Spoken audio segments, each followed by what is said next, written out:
이야기를 좋아하신다면 저희 유튜브 채널을 구독해 주시고 영상에 좋아요를 눌러주세요. 어느 지역에서 시청하고 계신지도 댓글로 남겨주세요. 여러분의 응원이 저희에게는 정말 큰 힘이 됩니다. 진심으로 감사드립니다. 동이 트기 시작한 햇살이 한서준의 웅장한 대저택 위로 소심하게 떠올랐지만 그 황금빛 광선조차 돌벽 안에 자리 잡은 어둠을 뚫지는 못했다. 6개월 전부터 그 집은 더 이상 가정이 아닌 너무 일찍 엄마를 잃은 두 아이의 절망적인 울음소리만이 메아리치는 기억의 무덤이 되어버렸다. 한서준은 며칠째 손도 대지 않은 재무보고서에 둘러싸여 서재에 앉아 있었다. 한때 날카롭고 단호했던 그의 눈은 이제 돈으로도 해결할 수 없는 깊은 피로의 무게를 짊어지고 있었다. 다크서클은 4살 빼기 쌍둥이 아들 하준이와 도윤이의 끝없는 울음소리로 뜬 눈으로 밤을 새웠음을 증명했다. 복도에서 들려오는 다급한 발소리에 그가 고개를 들었다. 긴장된 얼굴에 박 여사 집사였다. 회장님 드릴 말씀이 있습니다. 민지 씨에 관한 일입니다. 한서준은 다음에 무슨 말이 나올지 이미 알고 있다는 듯 눈을 감았다. 민지는 6개월 동안 7번째로 들어온 보모였다. 흠잡을 데 없는 추천서를 가진 유명한 전문가였지만 다른 이들처럼 몇 주를 버티지 못했다. 그만두겠다는 거겠지? 이미 떠났습니다, 회장님. 이렇게 힘든 아이들은 처음 본다고 하더군요. 힘든 아이들. 그 말은 한서준의 마음속에서 따귀처럼 울렸다. 그의 아들들은 힘든 게 아니었다. 그들은 부서진 아이들이었다. 자신들을 달래줄 수 있는 유일한 사람을 잃고 망가져버린 아이들. 빗속을 달리던 겨울밤. 교통사고로 그들의 곁을 떠나버린 그의 아내이자 완벽한 엄마였던 서연. 위층에서 그가 가장 두려워하는 소리가 들려왔다. 쌍둥이가 동시에 터트리는 울음소리였다. 때를 쓰거나 배가 고파서 우는 게 아니었다. 그리움과 버림받았다는 느낌, 그리고 어린 마음으로는 감당할 수 없는 고통을 이야기하는 깊고 본능적인 통곡이었다. 아이들 방에 도착한 한서준은 문 앞에 멈추어 섰다. 하준이는 바닥에 앉아 엄마의 것이었던 분홍색 고민형을 껴안고 몸을 흔들며 울고 있었다. 도윤이는 침대 밑에 숨어 맨발만 보였다. 아빠 왔다. 한서준이 애써 목소리를 가다듬으며 말했다. 하준이가 눈물로 젖은 작은 얼굴을 들었다. 엄마를 쏙 빼닮은 녹색 눈동자였다. 엄마 어디 있어요? 자기 전에 책 읽어준다고 약속했잖아요?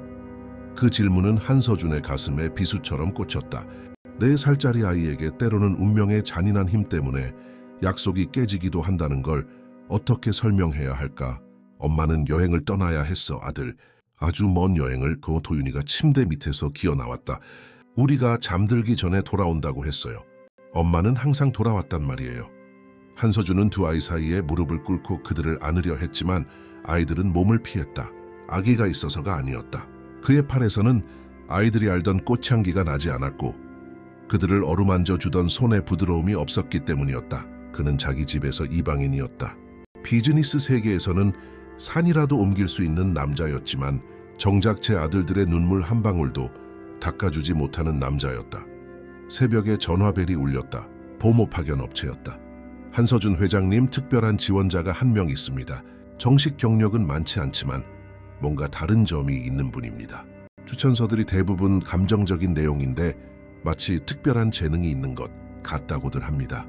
한서준은 여전히 아이들의 불안한 잠결 속 흐느낌이 메아리치는 듯한 천장을 올려다보았다. 보내보시오. 지금 상황에서는 정말로 기적이 필요하니까. 다음 날 아침 가랑비가 내렸다. 한서준은 또 한 번의 형식적인 면접과 공허한 약속을 예상했다. 하지만 문을 열었을 때 그의 내면에서 무언가 울컥했다. 그의 앞에는 25살쯤 되어 보이는 한 젊은 여성이 서 있었다. 갈색 머리를 소박하게 하나로 묶고 깨끗한 청바지와 정갈하게 다려진 흰 블라우스를 입고 있었다. 그녀는 꽃무늬 천 가방을 들고 있었고 한서준이 오랫동안 보지 못했던 빛, 바로 진정한 희망이 담긴 눈빛을 하고 있었다. 안녕하세요, 회장님. 저는 박은혜라고 합니다. 한서준은 액자에 담긴 자격증이나 인쇄된 이력서, 서류 가방이 없는 것에 놀라며 그녀를 관찰했다. 들어오세요. 박은혜는 안으로 들어서며 대저택을 보고 살짝 눈이 커졌지만 탐욕의 눈빛은 아니었다. 오히려 걱정에 가까웠다. 정말 아름다운 집이네요.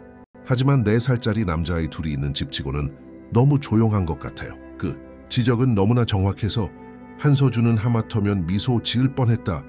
거실에 마주 앉았다. 경력에 대해 말해보세요. 회장님, 저는 교육학 학위는 없습니다. 농부의 딸로 6남매 중 마디입니다. 어릴 때부터 동생들을 돌보면서 아이들과 잘 지내는 재능이 있다는 걸 알게 됐습니다. 아이들은 제가 진심으로 그들의 말을 들어주기 때문에 저를 신뢰합니다. 제가 부유한 집, 아이들을 잘 다룰 수 있을지 걱정하시는군요. 은혜가 부드럽게 말을 이었다. 하지만 이것만은 말씀드리고 싶습니다. 아픔은 큰 집에 살든 작은 집에 살든 똑같은 아픔이에요. 슬픈 아이는 그저 슬픈 아이일 뿐입니다. 그리고 제가 듣기로는 회장님의 아이들이 무척 슬퍼하고 있다고 들었습니다. 한서준은 가슴이 조여드는 것을 느꼈다. 6개월 전에 엄마를 잃었습니다. 그 후로 잠을 제대로 자지 못해요. 모든 걸 다 해봤습니다. 아이들이 엄마와 함께했던 일과에 대해 여쭈어봐도 될까요? 한서준은 눈을 감았다. 서연은 아이들에게 마법 같은 존재였죠. 나비 모양 팬케이크를 만들어주고 아이들이 영웅이 되는 이야기를 들려주고 직접 만든 자장가를 불러주곤 했습니다. 온 집안이 그녀의 기쁨으로 진동했죠. 그리고 이제는 그 집이 슬픔을 간직하고 있군요. 은혜가 비난에 어조 없이 말했다. 문제는 이제 그 기쁨이 다시 진동하게 할 때가 되었는가 하는 점입니다. 엄마를 대체하려는 게 아니라 절대로 그럴 수는 없죠. 하지만 엄마가 아이들에게 받았을 삶을 존중하기 위해서 말입니다. 그 순간 하준이가 문가에 나타났다. 눈물로 젖은 얼굴로 분홍색 고민형을 들고 있었다. 아빠 박 여사님이 어떤 아줌마가 왔다고 했어요. 이 아줌마도 그냥 가버릴 거예요? 은혜는 천천히 몸을 낮춰 아이와 눈높이를 맞추고 부드러운 미소로 기다렸다. 하준이는 호기심 어린 눈으로 그녀를 관찰했다. 이 아줌마는 뭔가 달랐다. 정말 예쁜 고민형이구나. 은혜가 마침내 말했다. 이름이 있니? 분홍이에요. 엄마가 어렸을 때 가지고 놀던 거예요. 제가 악몽 꿀 때 저를 지켜줘요. 분홍이가 아주 중요한 일을 하고 있구나. 이렇게 특별한 남자아이를 돌보려면 아주 용감한 고민형이어야겠어. 몇 달 만에 처음으로 하준이는 미소 비슷한 것을 지어 보였다. 도윤이가 수줍게 문가에 나타났다. 은혜는 그 아이를 알아챘지만 억지로 다가오게 하지는 않았다. 안녕, 네가 하준이 동생이구나. 나는 박은혜라고 해. 아줌마도 가버릴 거예요? 하준이가 물었다. 있잖아, 하준아. 내가 여기 계속 있을지는 아직 잘 모르겠어. 하지만 한 가지는 약속할 수 있어. 만약 내가 남게 된다면 너나 내 동생이 슬퍼한다는 이유로 떠나지는 않을 거야. 슬픔은 무서운 게 아니거든. 그냥 같이 이야기 나누면 되는 거야. 도윤이가 문 뒤에서 걸어 나왔다. 다른 아줌마들은 우리한테 울면 안 된다고 못생겼다고 그랬어요. 우는 건 못생긴 게 아니야. 우는 건 말로는 다 표현할 수 없을 때 마음이 이야기하는 방법이란다. 네, 한서준은 말없이 그 광경을 지켜보며 몇 달 동안 느껴보지 못했던 감정, 희망을 느꼈다. 은혜 아줌마, 나비 팬케이크 만들 줄 알아요? 하준이가 물었다. 아니, 그녀가 솔직하게 인정했다. 하지만 너희가 엄마가 어떻게 만드셨는지 가르쳐준다면 나도 한번 배워볼게. 가끔은 우리가 함께 만들 때 음식이 더 맛있어지거든. 엄마는 만들 때 노래를 불렀어요. 아줌마도 노래 불러요? 도윤이가 물었다. 우리 할머니가 가르쳐주신 고향 노래 몇 곡을 알아. 너희가 알던 거랑은 좀 다르지만 아마 좋아할 거야. 한 곡 불러줄 수 있어요? 하준이가 부탁했다. 은혜는 작은 새에 대한 소박한 노래를 나지막이 흥얼거리기 시작했다. 그녀의 목소리는 달콤했고 영혼이 담겨 있었다. 쌍둥이는 매료되어 그녀에게 다가갔다. 한서준은 그 순간 자신의 탐색이 끝났다는 것을 직감했다. 은혜가 완벽해서가 아니라 그녀가 진짜였기 때문이었다. 그녀는 그저 인간적이고 진실된 방식으로 그의 아이들과 소통하고 있었다. 은혜 씨, 여기 남아 주었으면 합니다. 그녀는 그를 그리고 아이들을 번갈아 보았다. 받아들이겠습니다. 하지만 조건이 하나 있습니다. 한서준은 긴장하며 기다렸다. 저에게 서연 어머님에 대해 가르쳐 주세요. 그분의 이야기, 노래, 놀이들 말이에요. 그분을 흉내내기 위해서가 아니라 여러분의 마음속에 그분의 기억을 살아있게 하기 위해서요. 그분은 이 가족의 일부이고 언제나 그럴 테니까요. 선말세. 그 순간 한서준은 자신이 단순히 보모를 고용한 것이 아니라는 것을 깨달았다. 그는 자신의 아이들뿐만 아니라 가족 전체를 치유하기 위해 온천사를 맞이한 것이었다. 은혜가 온 첫날 밤은 서연이 죽은 이후의 모든 밤과 달랐다. 6개월 만에 처음으로 새벽 2시에 울음소리가 들리지 않았다. 한서준은 소리가 들리지 않는 것에 놀라 잠에서 깼다. 그는 쌍둥이 방으로 걸어가 문틈으로 엿보았다. 하준이와 도윤이는 평온하게 고른 숨을 내쉬며 자고 있었다. 두 침대 사이에서 은혜는 무릎 위에 동화책을 올려놓은 채 앉아서 졸고 있었다. 그녀는 눈을 뜨고 문으로 다가와 조용히 문을 닫았다. 아이들이 밤새 잤습니까? 한서준이 믿을 수 없다는 듯 물었다. 네. 서연 어머님에 대해 그리고 아이들이 가진 두려움에 대해 많은 이야기를 나눴어요. 때로는 아이들에게 필요한 건 그저 자신의 이야기를 진심으로 들어줄 사람이 전부일 때가 있어요. 대체 뭘 한 겁니까? 6개월 동안 어떤 보모도 해내지 못했어요.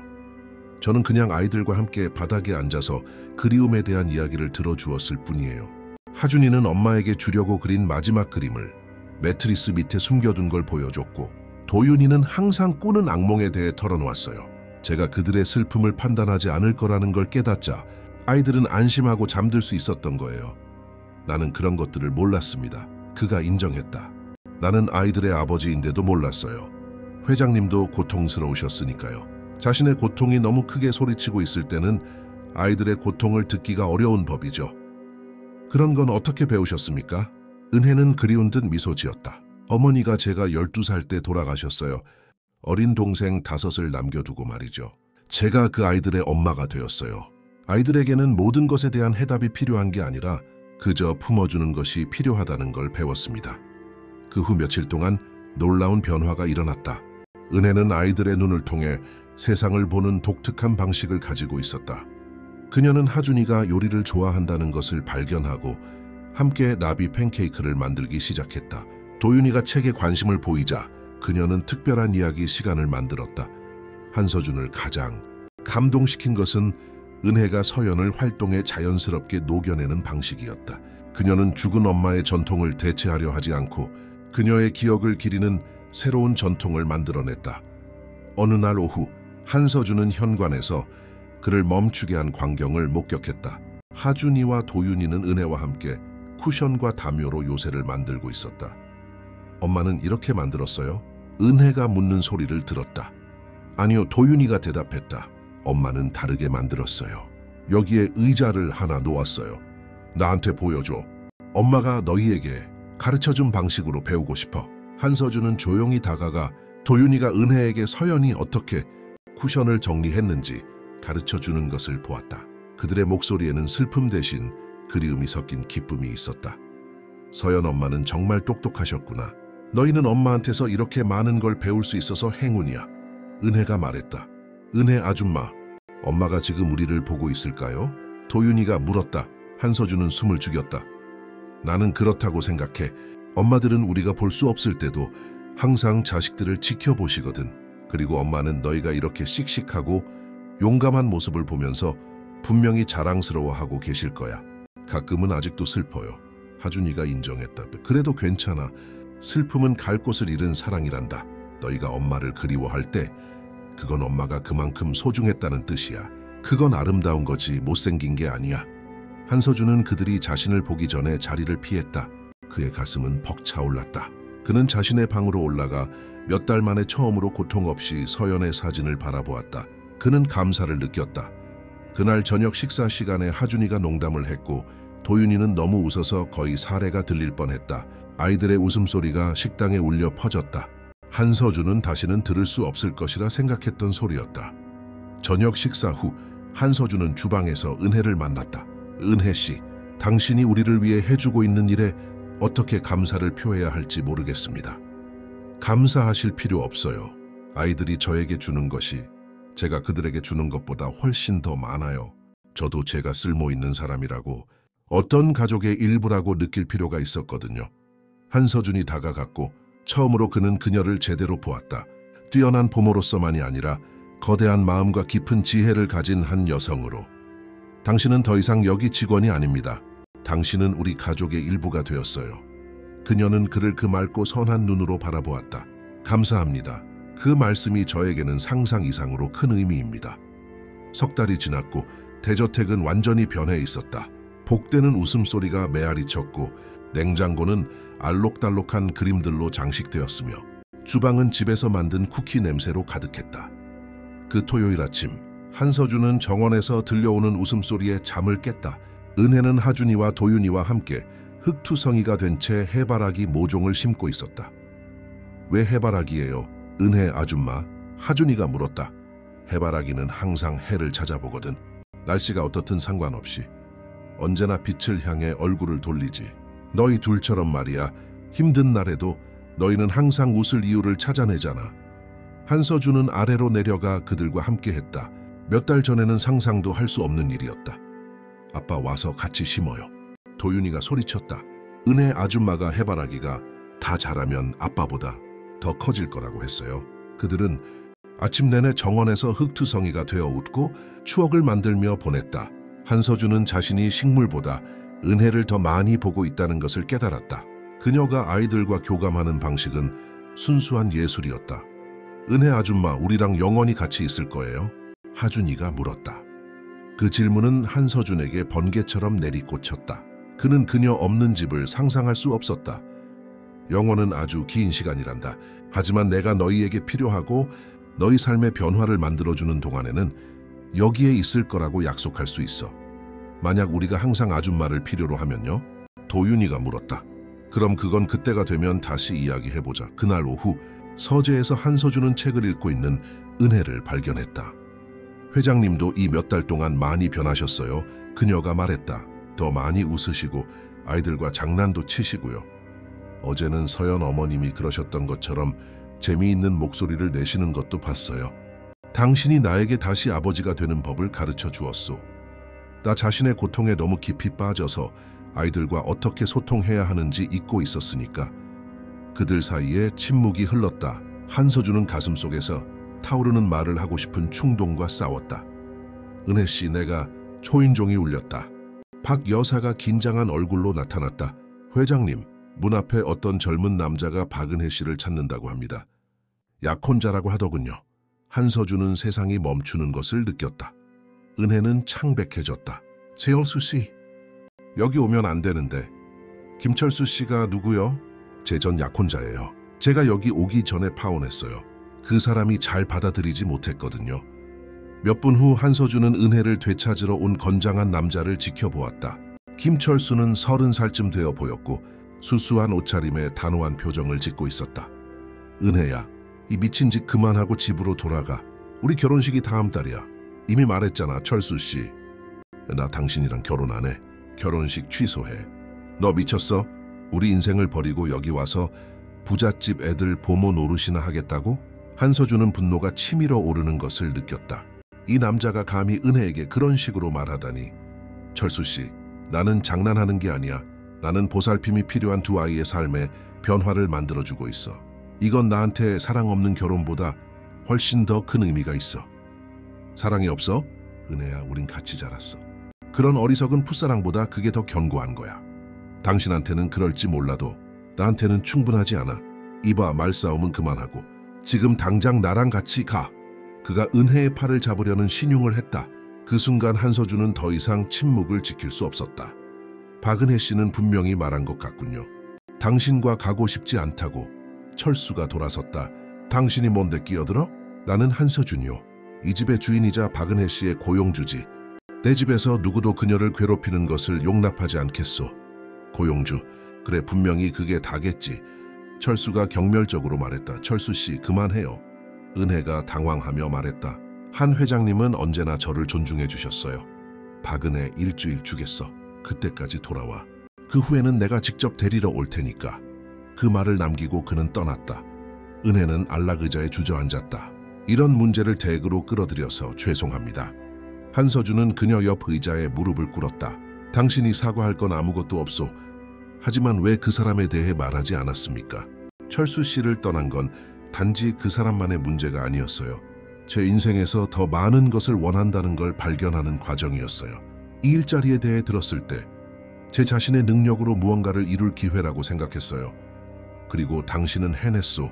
당신은 당신이 하는 일에 있어서 정말 특별하오. 하지만 철수 씨 말이 한 가지는 맞아요. 저는 도망쳤어요.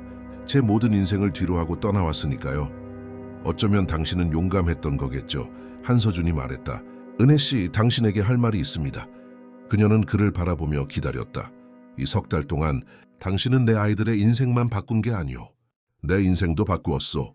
나는 속이 텅 빈 채 죽어 있었소. 당신이 내게 다시 사는 법을 가르쳐 준 거요. 한서준은 깊은 숨을 들이쉬었다. 나는 당신과 사랑에 빠졌소, 은혜 씨. 걷잡을 수 없이 완전히. 이건 감사의 마음이 아니오. 당신이라는 놀라운 여성에 대한 진정한 사랑이오. 은혜의 눈이 커졌다. 미친 소리처럼 들릴 수 있다는 거, 아오. 내가 나이도 더 많고 다른 세상에서 왔다는 것도. 하지만 이것만은 알아주시오.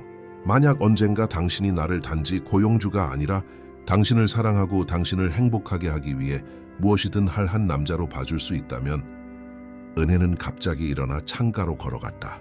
한서준의 심장이 내려앉는 것 같았다. 은혜 씨, 내가 너무 지나친 말을 했다면. 그게 아니에요. 그녀가 속삭였다. 저도 회장님께 무언가를 느껴요. 몇 주 동안 이게 잘못된 거라고 스스로를 다그치며 싸워왔어요. 한서준은 세상이 제자리를 찾는 것을 느꼈다. 당신도 느낀다고요? 은혜가 돌아섰다. 눈물이 흘러내리고 있었다. 네, 저도 회장님과 사랑에 빠졌어요. 헌신적인 아버지가 되어가는 당신의 모습에 언제나 친절했던 한 남자에게. 한서준은 거실을 가로질러 그녀의 얼굴을 부드럽게 감쌌다. 은혜 씨, 하지만 이건 모든 걸 바꿔요. 철수 씨는 돌아올 거고 우리 가족은 저를 압박할 거예요. 우리는 너무나 다른 세상에 살고 있어요. 마음이 같다면 다른 세상은 중요하지 않소. 그리고 김철수에 관해서는 먼저 나를 넘어서야 할 거요. 그 순간 작은 발소리가 들렸다. 하준이와 도윤이가 문가에 나타났다. 왜 울고 있어요? 하준이가 물었다. 가끔은 사람들이 행복할 때도 운단다. 은혜가 팔을 벌리며 말했다. 해가 쨍쨍하다가 비가 와서 기쁠 때처럼요? 도윤이가 물었다. 바로 그거랑 똑같아. 한서준은 세 사람을 가족처럼 끌어안았다. 그리고 서연이 죽은 이후 처음으로 그는 단지 생존하는 것이 아니라 살아가고 사랑하고 미래를 만들어가고 있었다. 그 후 며칠은 감정의 롤러코스터였다. 한서준은 행복의 구름 위를 떠다녔지만 은혜는 눈에 띄게 무거운 짐을 지고 있었다. 김철수의 위협이 먹구름처럼 드리워져 있었다. 은혜 아줌마 슬퍼요? 어느 날 아침 도윤이가 물었다. 아줌마가 만든 팬케이크가 신발처럼 생겼어요. 한서준은 억지로 미소를 짓고 있는 은혜를 보았다. 가끔 어른들은 복잡한 일 때문에 걱정하기도 한단다. 하지만 중요한 건 아줌마는 우리가 자기를 아주 많이 사랑한다는 걸 안다는 거야. 나는 세상에 있는 모든 장난감보다 은혜 아줌마를 더 사랑해요서 하준이가 선언했다. 야, 누가 아줌마를 데려가려고 하면 내가 못 가게 할 거예요. 은혜는 눈물이 그렁그렁한 채로 아이들을 껴안았다. 너희 둘은 내 보물이야. 무슨 일이 있어도 너희는 항상 내 마음속에 있을 거야. 그날 오후 한서준은 은혜가 괴로운 표정으로 전화기를 보고 있는 것을 발견했다. 가족에게서 전화 왔습니까? 아버지가요. 철수 씨가 거기 가서 왜곡된 이야기를 했어요. 제가 유부남 부자랑 엮였다고요. 아버지는 실망하셨어요. 이번 주말까지 돌아오지 않으면 더 이상 당신 딸이 아니라고 하셨어요. 한서준이 무릎을 꿇고 그녀의 손을 잡았다. 그게 사실이 아니란 걸 당신도 알잖소. 당신은 내가 만난 사람 중에 가장 고결한 여인이요. 하지만 만약 그분들 말이 맞으면요. 제가 이기적인 거라면요. 사랑하고 사랑받는 게 왜 이기적인 거요? 우리 주위를 보세요. 여긴 회장님의 세상이에요. 화려한 저녁 식사, 중요한 사람들. 저는 고등학교도 겨우 마친 시골뜨기예요. 제가 어떻게 당신에게 어울릴 수 있겠어요? 한서준은 가슴이 찢어지는 듯했다. 그는 책장으로 걸어가 사진 앨범을 꺼냈다. 이리 와보시오. 보여줄 게 있소. 그는 서연과의 결혼식 사진이 있는 페이지를 펼쳤다. 이 사진 보시오. 서연도 처음엔 자신이 어울리지 않는다고 느꼈소. 편안해지기까지 몇 년이 걸렸지. 왜인지 아시오? 어떤 틀에 자신을 맞추려고 했기 때문이오. 하지만 당신은 아무데도 맞출 필요가 없소. 당신은 지금 모습 그대로 완벽하니까. 하지만 사람들이 수군거릴 거예요. 그래서 그러라고 하시오. 은혜씨, 나는 평생 사람들이 어떻게 생각할지 걱정하며 살았소. 그 결과가 뭐였소? 텅 빈 삶이었지. 당신이 나를 거기서 해방시켜 주었소. 정말 중요한 것은 우리가 서로를 어떻게 돌보느냐는 것을 보여주었단 말이오. 만약 내 세상이 당신을 받아들일 만큼 좋지 않다면 내가 세상을 바꾸면 돼요. 정말 그렇게 하시겠어요? 은혜 씨, 필요하다면 나는 모든 것을 팔아서라도 당신과 내 아이들과 함께 소박한 삶을 꾸릴 거요. 왜냐하면 나는 집이 장소가 아니라 사랑이 있는 곳이라는 걸 배웠으니까. 박 여사가 나타났다. 회장님, 박은혜 씨의 아버지라는 분이 오셨습니다. 두 사람을 더 데리고 왔습니다. 은혜는 창백해졌다. 아버지가 오셨구나. 내가 먼저 이야기할까? 라승스무스르하니요. 제가 맞서야 해요. 하지만 저와 함께 있어 주실 수 있나요? 세상 끝까지라도. 그들은 함께 아래층으로 내려갔다. 현관에는 세 사람이 기다리고 있었다. 회색 머리에 엄한 표정을 한 60대 남자, 더 젊어 보이는 여자, 그리고 승리에 찬 미소를 띤 김철수였다. 박은혜 아버지가 말했다. 여기서 무슨 일이 벌어지고 있는지 설명해야 할 게다. 아버지, 이 상황을 해결하기 전까지 나를 아버지라 부르지 마라. 철수한테 다 들었다. 네가 임자 있는 남자와 엮이고 있다고. 사실이 아니에요, 아버지. 한 회장님은 아내와 사별하셨어요. 그리고 저는 돈 때문에 여기 있는 게 아니에요. 제 존재의 이유를 찾았기 때문에 여기 있는 거예요. 존재의 이유? 여자가 말했다. 은혜야, 너를 사랑하는 약혼자가 있고 너를 키워준 가족이 있잖니. 한서준이 나섰다. 신뢰합니다. 저는 한서준입니다. 오해가 있었던 것 같습니다. 아버지가 그를 쏘아보았다. 당신이 내 딸을 타락시킨 남자요? 아버지, 제발요. 저는 누구도 타락시키지 않았습니다. 따님이 제 가족을 구했습니다.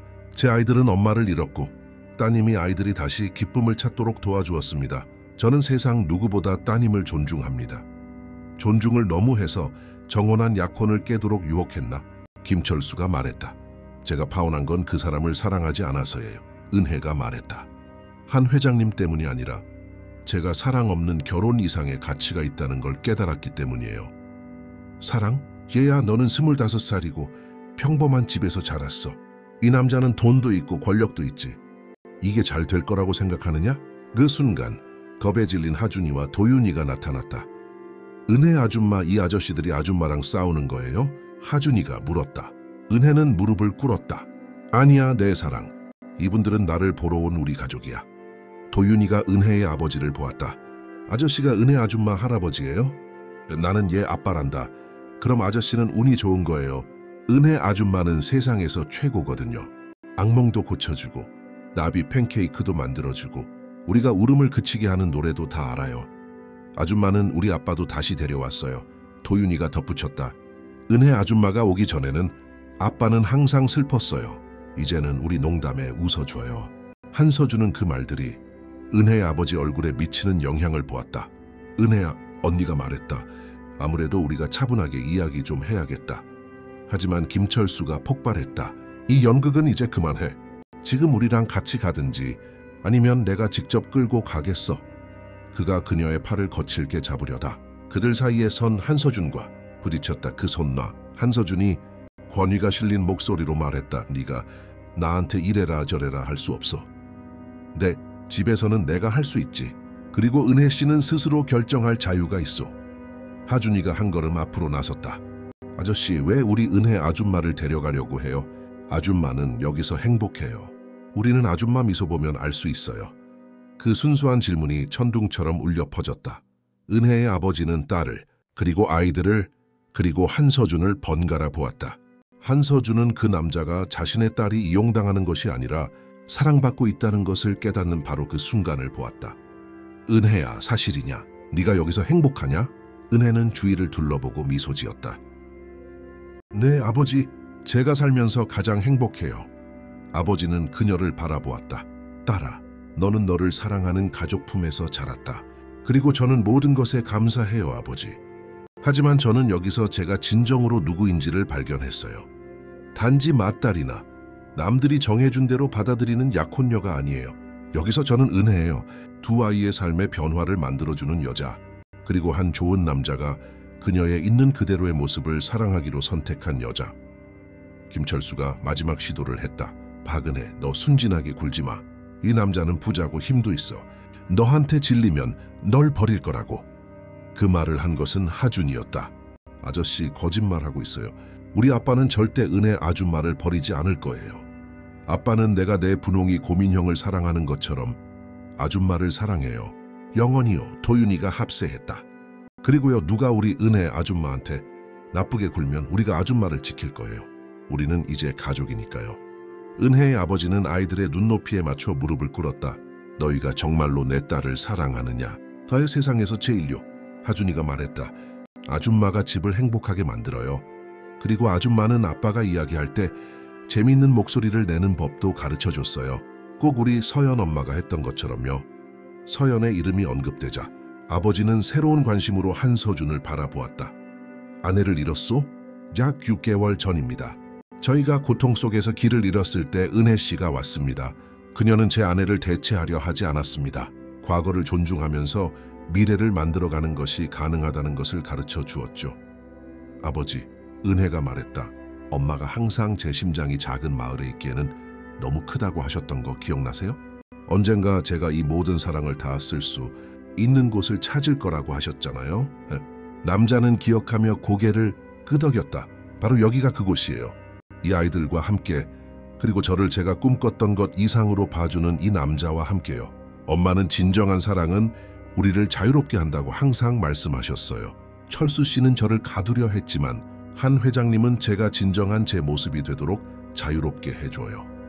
자신이 졌다는 것을 안 김철수가 폭발했다. 말도 안 돼. 너는 존중받는 아내가 되는 대신 부잣집 하녀가 되기를 선택하는 거야. 그것이 한서준의 인내심을 끊어놓았다. 한녀? 그가 날카로운 목소리로 말했다. 김철수 씨, 분명히 해두겠소.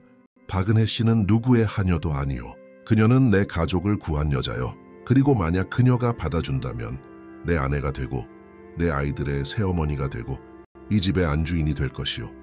귀가 먹먹할 정도의 침묵이 흘렀다. 한서준은 은혜를 바라보았고 바로 그 자리에서 주머니에서 작은 상자를 꺼냈다. 그는 무릎을 꿇었다. 박은혜 씨, 나와 결혼해 주시겠소? 내가 부자라서가 아니라 내 온 존재를 다해 당신을 사랑하고 당신 없는 내 삶은 상상할 수 없기 때문에. 은혜는 반지를, 아이들을, 이제는 미소 짓고 있는 아버지를, 그리고 마지막으로 한서준을 보았다. 네, 1000번이라도 네라고 할게요. 현관은 기쁨으로 폭발했다. 하준이와 도윤이는 소리를 지르며 뛰어다녔다. 은혜의 언니는 울기 시작했다. 심지어 그녀의 아버지도 한서준을 껴안았다. 내 딸 잘 부탁하네. 제 목숨을 걸고서라도. 김철수는 말없이 떠났다. 아무도 그의 부재를 아쉬워하지 않았다. 6개월 후 정원은 알아볼 수 없을 정도로 변해 있었다. 아늑하고 따뜻한 결혼식을 위한 동화 속 배경으로 탈바꿈한 것이었다. 은혜는 활짝 핀 벚나무 아래 재단으로 걸어갔다. 그녀가 선택한 소박하고 우아한 웨딩드레스를 입고 있었다. 몇 달 전에 엄한 남자가 아닌 자랑스러운 아버지가 되어 그녀의 손을 잡고 이끌었다. 작은 턱시도를 완벽하게 차려입은 하준이와 도윤이는 환한 얼굴로 반지를 들고 있었다. 한서준은 재단에서 기다리고 있었다. 그의 옆 작은 받침대 위에는 서연의 사진이 놓여 있었다. 은혜가 그녀도 함께해야 한다고 고집한 것이었다. 서연 씨는 언제나 우리 일부일 거예요. 그녀가 말했었다. 그녀는 제가 사랑할 수 있는 아이들을 남겨줌으로써 저에게 가장 큰 선물을 주었어요. 주례는 진정한 사랑과 서로에 대한 보살핌으로 이루어진 가족에 대한 말로 예식을 이끌었다. 한서준이 먼저 말했다. 은혜 씨, 당신은 변장한 천사처럼 우리 삶에 나타났소. 내 아이들을 치유했고 내 심장을 치유했소. 당신의 동반자이자 보호자가 될 것을 약속하오. 우리 아이들을, 이제 하준이와 도윤이는 우리 아이들이니까 웃음과 사랑이 가득한 집에서 키울 것을 약속하오. 그리고 매일 당신이 얼마나 놀라운 사람인지 일깨워 줄 것을 약속하오. 은혜는 눈물을 닦았다. 서준 씨, 당신은 제가 진정으로 누구인지 발견할 기회를 주었어요. 하준이와 도윤이는 제가 돌본 아이들이 아니라 제 마음의 아이들이에요. 모든 모험에서 당신의 동반자가 되고 당신의 아이들이 마땅히 받아야 할 엄마가 되고 당신이 꿈꾸는 것 이상으로 사랑받고 있다는 것을 매일 일깨워주는 여자가 될 것을 약속해요. 목사가 그들을 부부로 선언했을 때 그들의 키스는 몇 달 전 함께 심었던 해바라기들의 증언을 받았다. 이제는 훌쩍 자라 황금빛 얼굴을 태양을 향해 돌리고 있었다. 하준이와 도윤이가 달려와 그들을 껴안았다. 이제 아줌마가 진짜 우리 엄마예요? 하준이가 물었다. 나는 너희가 나를 믿어준 첫날부터 항상 너희 엄마였어. 그럼 이제 우리는 영원히 행복하게 사는 거예요? 도윤이가 궁금해했다. 한서준은 주위를 둘러보았다. 그래, 아들아. 왜냐하면 우리는 가족이랑 같은 피를 나눈 것이 아니라 함께 머물기를 선택하고 사랑하기를 선택하고 서로를 돌보기를 선택하는 것이라는 걸 배웠으니까. 웃음과 음악 속에서 파티가 계속되는 동안 은혜는 별이 빛나는 하늘을 올려다보았다. 고마워요. 그녀는 별 너머 어딘가를 향해 속삭였다. 한서준이 뒤에서 그녀를 껴안았다. 무슨 생각해요, 한서준 부인? 그녀는 돌아서서 미소 지었다. 가끔은 자신을 찾기 위해 길을 잃을 필요가 있다는 생각을 하고 있었어요. 저는 제 것이 아니었던 삶을 떠나야만 언제나 제 것이었던 삶을 발견할 수 있었어요. 그리고 나는 인생의 밑바닥까지 떨어져 보고 나서야 진정한 분은 우리가 가진 것이 아니라 우리가 사랑하는 사람에게 있다는 것을 이해하게 되었소. 생명과 사랑으로 고동치는 그 정원에서 새로운 가족은 단지 결혼식이 아니라 승리를 축하하고 있었다. 두려움에 대한 용기의 승리, 편견에 대한 사랑의 승리, 겉모습에 대한 진정성의 승리. 해바라기들은 밤바람에 흔들리며 상처 입은 두 마음이 만나 함께라면 어떤 고통도 치유하고 어떤 꿈도 이룰 수 있다는 것을 증명한 이야기에 영원한 수호신이 되어주었다.